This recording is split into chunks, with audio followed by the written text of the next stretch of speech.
میرے پاس ریسنٹلی ایک خاتون آئی، تو جب آئی تو میں نے ان سے کہا کہ بولیے، بات کیجیے، کیونکہ میں دیکھ رہا تو بہت زیادہ ٹینس تھی نا. تو کہتی ہے نہیں، پردہ ہے، کسی کا پردہ ہے. میں نے کہا آپ ڈاکٹر کے پاس آئی ہیں، آپ کھل کے بات کریں.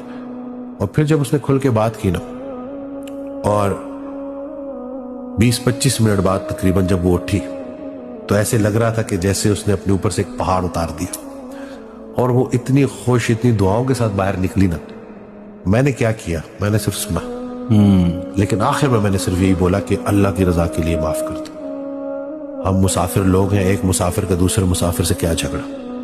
سب سے بڑی بدی یہ ہے کہ کسی کے برے عمل کی وجہ سے مومن نہ رہے. مومن تو یہ ان کو اٹھی ہے، بڑی خوش خوش نکل گئی.